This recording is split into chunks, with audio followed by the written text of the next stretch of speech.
안녕하세요. 오늘 아동학대 어디까지 알고 있니의 진행을 맡은 최승희입니다. 만나서 반갑습니다. 오늘의 주제가 아동학대 그리고 가정폭력입니다. 보호자들에게는 훈육과 폭력의 경계 같은 게 있는데 이걸 구분하기가 참 어렵습니다.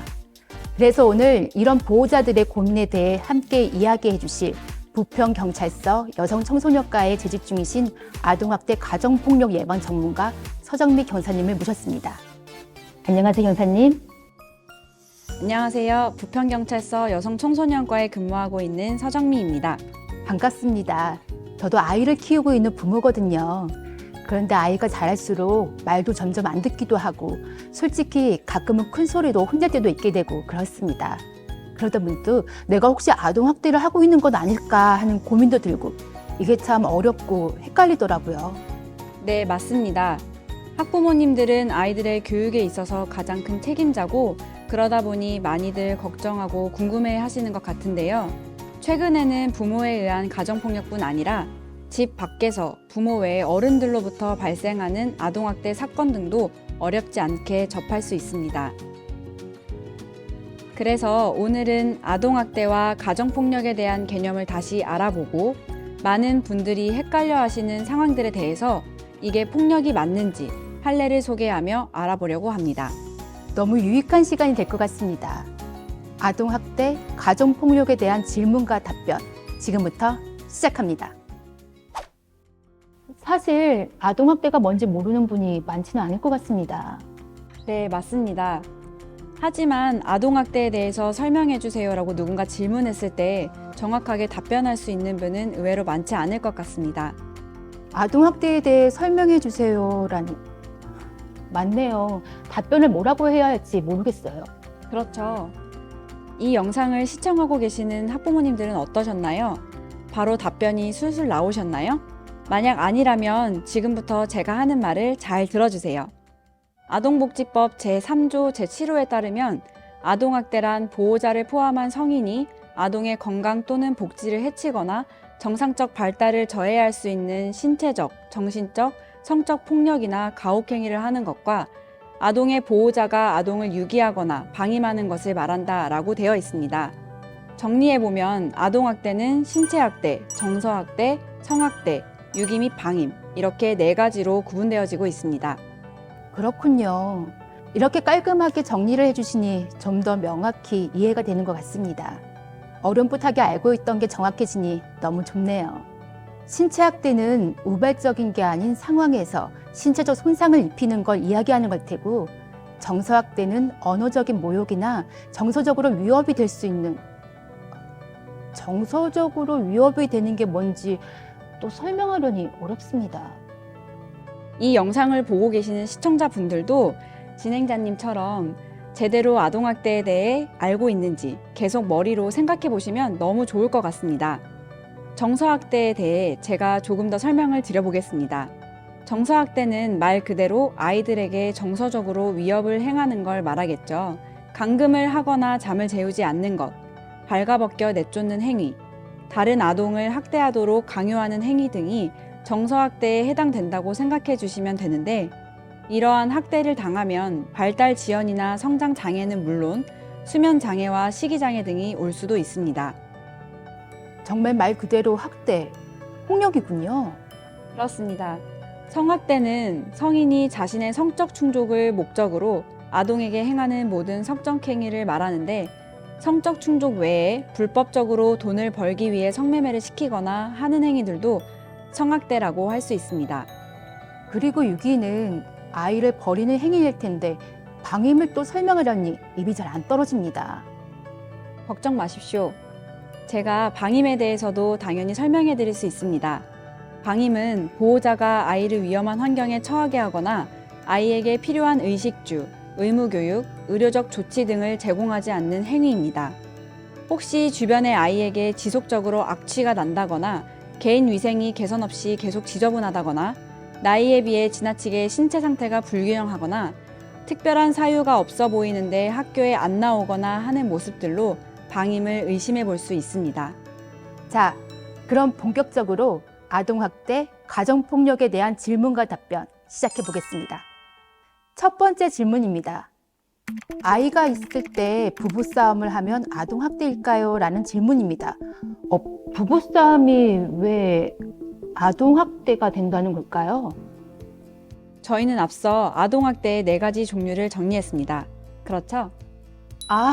정서적 학대 행위에 해당하겠군요. 네, 정답입니다. 2017년 서울고등법원의 판례를 보면 학부모들이 아이들의 양육 문제로 부부싸움을 했는데 그 과정에서 욕설을 하고 가재도구를 집어 던지는 행위가 있었다고 합니다. 그리고 이를 본 아이들이 엄마와 아빠가 싸울 때 무서웠다 라고 진술을 했습니다. 이에 법원은 비록 피고인인 학부모들이 아이에게 고의적으로 정서적 학대 행위를 하려 한 것은 아니지만 아동복지법상 금지되는 정서적 학대 행위에 해당된다고 판결했습니다. 정서적 학대가 아무래도 학대라는 인식을 가장 놓치기 쉬울 것 같네요. 네, 맞습니다. 나도 모르는 사이에 자연스럽게 아이에게 학대를 하고 있는 경우가 생겨버리는 거죠. 다음 질문입니다. 아이에게 아빠에 대해 나쁜 말을 했는데 이것도 정서적 학대 행위에 해당하나요? 네, 그렇습니다. 서울지방법원의 2018년 판례를 보면 피해 아동에게 엄마가 자신의 멍든 팔을 보여주며 너네 아빠한테 맞아서 이렇게 됐다. 너네 아빠는 개 XX다. 라고 말하는 등 상습적으로 이러한 행위를 했는데요. 법원은 피고인이 피해 아동의 정신건강 및 발달에 해를 끼치는 정서적 학대 행위를 한 것으로 인정했습니다. 그래서 피고인에게 징역 1년 6개월 및 집행유예 3년을 선고하고 80시간의 아동학대 치료 강의 수강을 명했습니다. 그렇군요. 아이를 벌 주려고 현관 비밀번호를 바꿨는데 이건 훈육일까요? 라는 질문도 있습니다. 아동이 잘못했다고 해서 집 밖으로 쫓아내고 현관 비밀번호를 바꿔 장기간 집으로 들어오지 못하게 하는 행위는 방임행위로 당연히 아동학대라고 할 수 있습니다.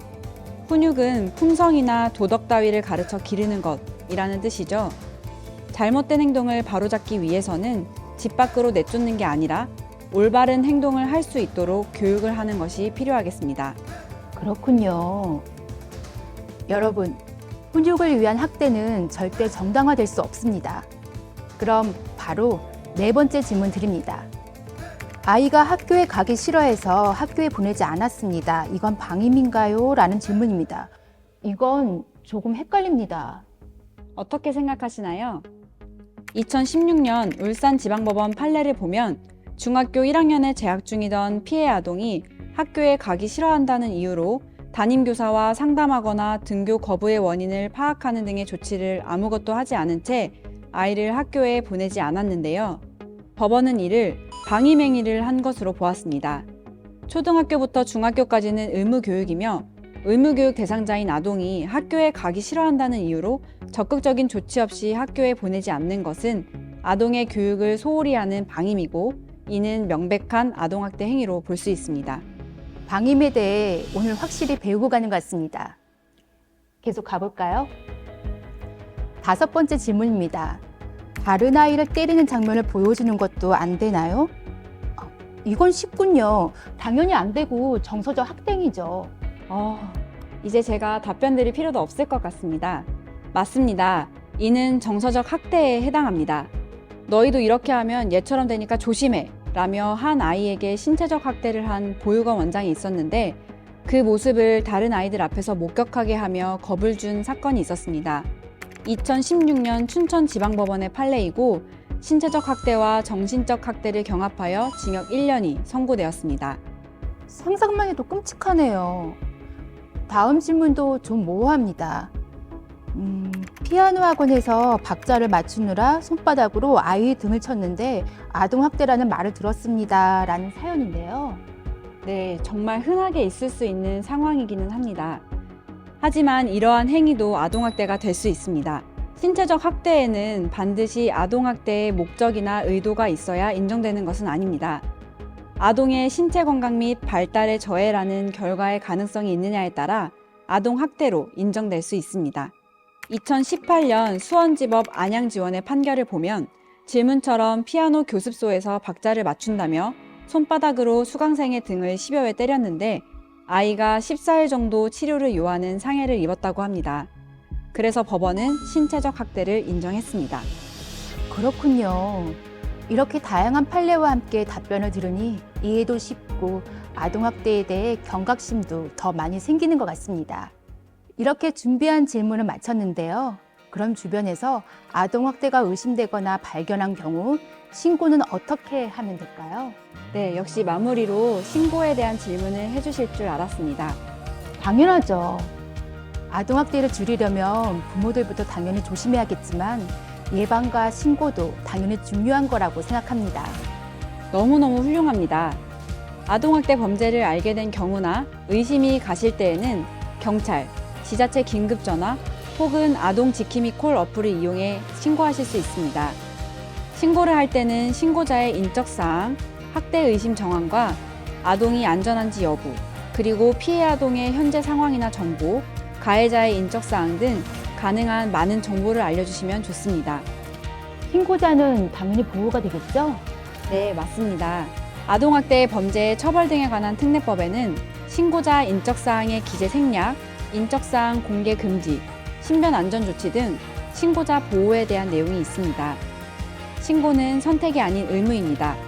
고통 속에서 힘들어하고 있는 아이들을 구해주세요. 오늘 귀중한 시간이에요. 이렇게 함께 해주셔서 고맙습니다. 오늘의 교육 제목이 아동학대 어디까지 알고 있니였습니다. 여러분은 어떠신가요? 전 이제 제법 잘 알게 되었습니다. 마지막에 경사님께서 해주신 이야기가 너무 와닿지 않나요? 신고는 선택이 아닌 의무입니다. 당연히 우리가 아동학대의 가해자가 되지 않도록 조심해야겠지만 우리 아이들을 지키기 위해서는 주위를 둘러보는 관심도 필요할 것 같습니다. 그럼 아동학대 없는 세상을 꿈꾸며 이만 마치도록 하겠습니다. 다음 영상에서 봬요.